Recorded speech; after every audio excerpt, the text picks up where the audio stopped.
Welcome to the Inspiring Tech Leaders podcast with me, Dave Roberts. Today I'm joined by Mike Mroczka, the author of Beyond Cracking the Coding Interview, a definitive guide to mastering technical interviews. Mike is a senior software engineer with experience at companies like Google and Salesforce and now works as an interview specialist. He provides private interview coaching to candidates and helps companies design interviews that are both effective and cheat resistant. In addition to his book, Mike has written several articles on systems design and interview strategy, featured on platforms like Hacker News, Business Insider, and Wired. What a pleasure to have you here today, Mike. Hey, thanks for having me today, Dave. So let's jump in. Where did you start in your software engineering career? Yeah, it's funny. I got about 3.5 years into a 4-year degree in physical therapy of all things, and decided right near the end, I started seeing what it was like to be a physical therapist. And I was like, actually, I'm not sure this is what I want to do. And conveniently at that time, it was right around the time when those Marvel movies came out. You saw Iron Man talking with Jarvis, and I'm like, why is that not possible? Like, why don't we have like a computer that actually can talk back and forth to one another? I'm like, that's what I want to do. That's what I want to build.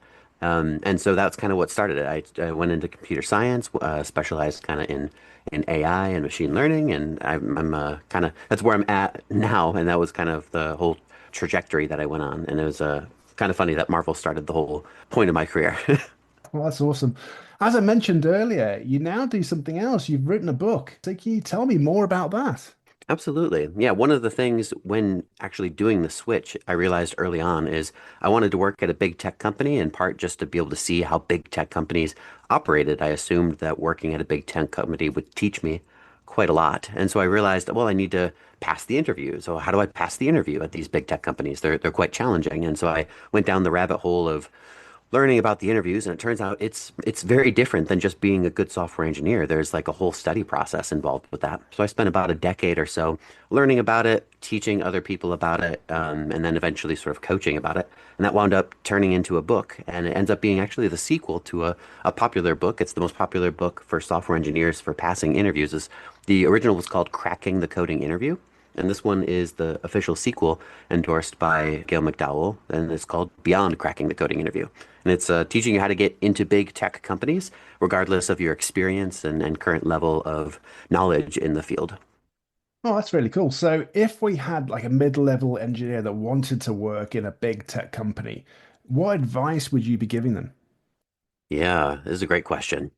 So if they're mid-level and they're not right out of college, but they're also maybe not senior, there's maybe a couple of things I'd say. The first one is to realize, like I said, that process is actually very different to pass the interview. People make the mistake of thinking if they're a good engineer, they're necessarily going to pass the interview process because good engineers pass the process. And that's not true. Really and truly, this is an entirely different skill set. It's different than just being a good engineer. So realizing that you need to actually invest time to study puts you a league ahead of other people. Most people spend anywhere between 6 to even 12 weeks going through the motions of actually doing interview prep. That's one thing I'd say. The other thing I'd say is that getting attention of big tech companies actually isn't as hard as a lot of people think. A lot of people assume that you need to work at, a big tech company in order to get the notice of other big tech companies, or you need to have had a good GPA or like a big Ivy League school on your resume. Really and truly, you just need to find some sort of connection. And there's lots of connections. If you go to search your own alumni in your own local school, there might be one or two people that eventually worked at a tech company in the area. And even if not, you can just go on LinkedIn and see that there are people actively hiring. You can directly message hiring managers, not recruiters, but actual hiring managers, and get their attention and let them know you're interested. Assuming that you reasonably match one of the levels of expertise required for any sort of given role, it's actually pretty easy to get in the loop and start doing an interview with a big tech company. Well, I know companies, often are overwhelmed by trying to find good candidates, and then good candidates probably struggle to make themselves actually seen. So Yes. what makes that process so messed up? Yeah, it's funny. Companies are always looking, and people are always looking for good companies. So it's kind of if both of them are looking for each other, why do we have so much of a problem? I'd say there's probably a couple things that are problematic. One of the things is the rise of AI. Right now, I don't know if you're familiar. It depends on how recently you've last done a job search, but there are AI tools that will let you put in your information once, your first name, your LinkedIn profile, your last name, your social security number, and then it'll just go off and it'll apply to 1,000 jobs for you. Now that sounds great, but the problem is everyone's using these tools now. So any job that normally would have gotten maybe 100 qualified candidates before, or just let's just say 100 candidates before, now it's 1,000 candidates for one job posting. It becomes very difficult for recruiters who are already overwhelmed to actually get through that process and sort of figure out who actually is a good fit and who isn't with all of the kind of AI going on. I'd say it's also difficult because there are kind of two major factors that make it difficult on the interviewer's side of things. If you're interviewing at a company, it's really easy to get an interviewer that is not engaged with the process. Somebody that's like, yes, they ask a question, but they don't really care. They're maybe checking email, and it's like this is for your dream job, but it's just a Tuesday for them.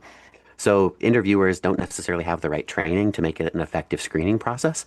And then there's also questions. The questions sometimes, again, aren't really relevant to engineering. And even if you have questions that are part of like what the standard curriculum is, it's very common for people to wind up in a scenario where the questions are just sort of not great questions for a variety of reasons. So it's kind of a mixture of AI causing some trouble, and then kind of what I'd say is bad interviewers, and then bad interview questions. And of course, there's also candidates applying for roles that they really probably shouldn't be applying for. The junior applying for a staff level position, for instance. And that's kind of a good mixture as to why there's so many problems currently in the area. And then the final thing I'd say is there's also a healthy amount of cheating that's now started to go on. So there's this idea of passing a coding interview being sort of you reliant on your own technical skill. Nowadays, there are bots and things that let you like feed you information during an interview, and that can be really problematic and it really messes up the process as well. Yeah, I know what you're saying about the AI element of things. I think it's just causing a lot of noise, probably actually in the market, and trying to connect the right interviews with the right interviewers. But obviously, you're helping interviewees pass their interviews, but you also have a particular niche job where you perform for companies. Can you talk about perhaps that a little bit more? Absolutely. Yeah, I have a kind of a unique role.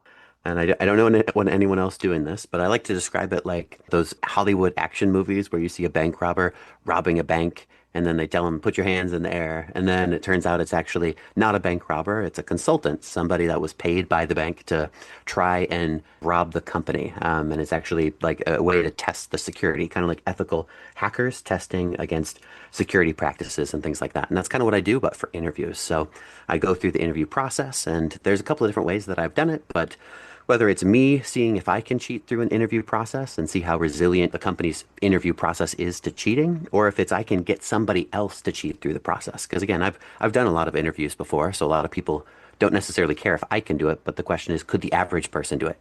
It's even more interesting because you can have somebody that, let's say, didn't pass the interview where you've determined no, this person wasn't a good hire, but can we compensate them for their time and have them go through the loop one more time?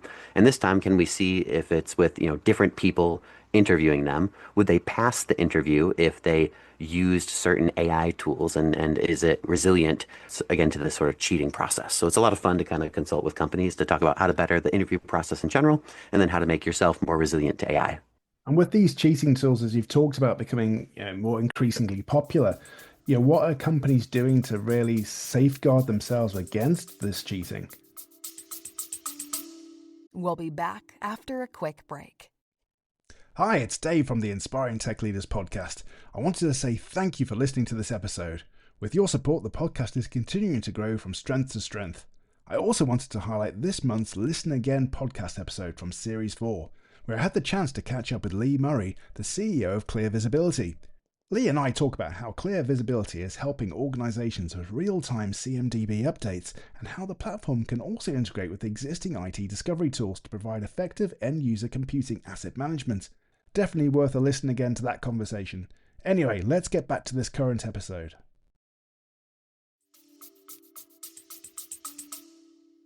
It's a great question. Yeah, this is a tough problem to crack. I think it's possibly because people assume, like, well, if I just do this one thing, this is going to protect me. One of the examples is just people generally assume that, like, okay, if I am just very careful to make sure that my questions are not being leaked, I should be good. And there exist AIs that can be fed a question and be given an optimal answer. So you really need to know, is there a chance that this person is cheating? And there are code tools that help with that. A lot of people think that if they use something like a HackerRank platform or Code Signal or these other sort of coding tools, that basically it's just a way of giving interviews to people. It's a place for them to kind of run their code. It's an editor where they can paste code in.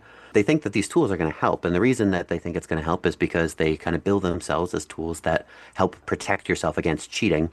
And it does do some interesting things. So you'll see, for instance, if a candidate leaves the browser tab, while kind of during the interview, or if they resize the screen, or if they do any sort of like other things like copying and pasting code in, or anything of that nature, you do know. So that sounds like it's a very secure thing. But the problem is there's still a whole bunch of ways around these sorts of tools, especially if you're aware that they exist. So if you have a second laptop, these sorts of things wouldn't necessarily be caught. If you are, for instance, like taking screenshots of things, you can get information that way. There's even tools that hook into the audio and listen to what the interviewer says and then streams information back to you based on the prompt. So these tools are increasingly popular. And I'd say the best things that you can kind of do to prevent yourself from cheating would just be taking a couple of best practices. So again, it's sort of kind of a mixture of audio and video. So there's, to my knowledge, to date, not a single tool that will do audio and video. So imagine for a second you take a question and you split it into two parts. So half of it you're going to paste into the editor and you're going to give this as a question for them to see. And then the other half you're going to describe verbally. So you give them some data and then you verbally describe what you want them to do with the data. So you don't give them all of the information just audibly, and you don't give it all just visually either on the screen. So that way the AI doesn't know what to do. It only has half of the information. Then this becomes like, for one, I think the average candidate that's trying to cheat starts to panic because they are like, oh no, I only have half the thing. Now I need to talk with the AI, and it becomes fairly obvious that they're using it. Little tools like that make a big difference. Obviously, if you're just like having somebody that insists on going off camera, that's obviously a huge red flag. People that, insist on kind of like writing some code but aren't able to describe what a certain line of code that they just wrote did. Those are sort of the small things that we can do. And I like to equate this to like a phishing email. Phishing emails used to be something that's very scary. You click on a single link and all of a sudden it takes you and like sort of it takes all the money out of your bank account. And now we know more about it. We know what the rules are. And I think that's what it's going to become like in actual interviews one day, where we're going to know what some of the typical signs are that somebody is cheating, and we're aware of the different sort of techniques that are kind of used, and we just sort of make sure we're practicing good hygiene from a security standpoint, and not letting everything just be as open as it currently is. Hopefully that kind of makes sense. Yeah, it really does. In fact, as you're going through that, I was thinking actually a little bit about the sort of cybersecurity side of things, and I recently did a podcast about red Yes. and blue teaming, and it was almost getting a sense of it. It's a little bit like that in some respects. If you're trying to catch people out and look at ways of actually how they would potentially cheat in these technical interviews, so that's really important to see that these tools have been developed in that way.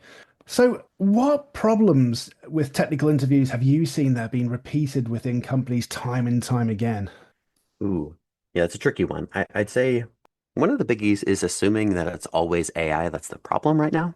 There's a lot of splashes in the news of this person cheated with this AI tool, and this person built a AI to write all the code for you.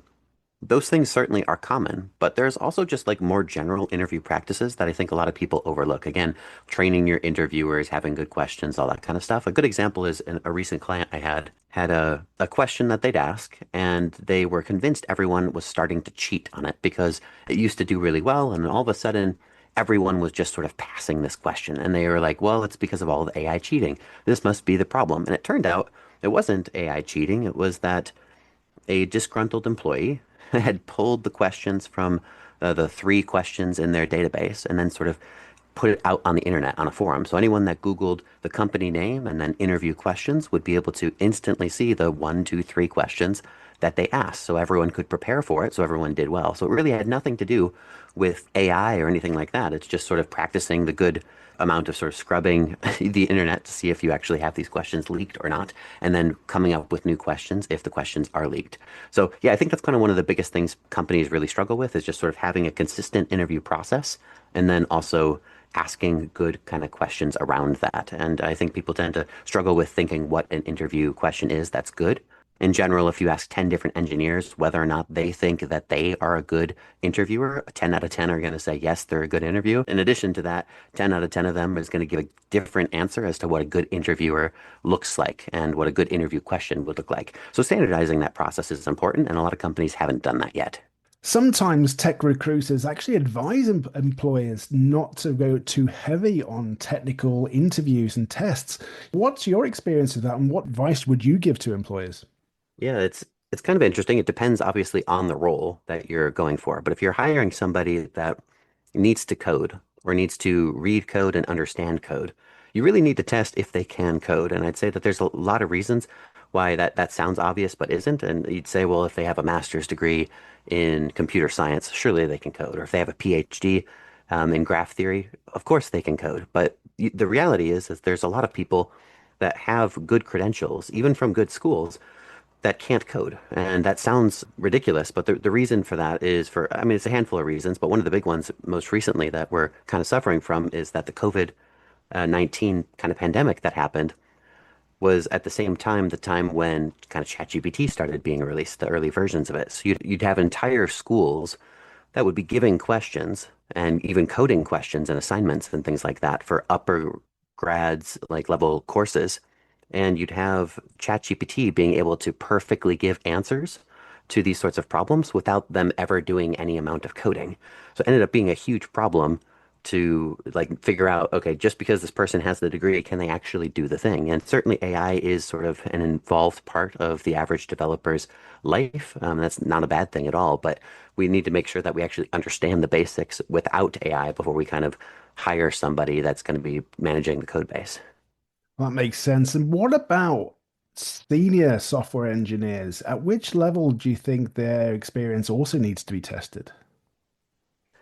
I don't think the technical skill changes in the sense that I think you need to test technical skills at every level to make sure that they actually are there. But the different types of skills you're going to test obviously are going to change. So the junior engineer that's going to be writing code, you really care about like can they release code. The more senior you are, the more likely you're going to be an architect. And it's going to be about designing systems, and that means a lot of the system design sort of types of interview questions become increasingly more important. It's not about just can they code, but can they manage a code base? Are they familiar with CI/CD? Can they manage sort of deployments? Can they manage sort of front end, back end? And can they do that all together at a scale that's relevant for whatever company it's at? So it involves more things. I'd say that it's not that even the other things don't matter, because certainly coding does matter, but you need to then kind of have a wider breadth of what you're testing. Oh, that's really interesting. So, what are perhaps some of the worst and maybe some of the best interview processes that you've seen or perhaps even heard about that you could share with us? Sure. A really, really great interview process that I quite enjoyed. It was actually one of Salesforce, and this wasn't too long ago. And they did a little bit different of a thing than what the typical interview is. They had you go into a Google Meet, and then they said, hey, you can use any tool that you want. You can use Google, you can use AI. It doesn't really bother me what you do. They pasted in the question and they started a recording.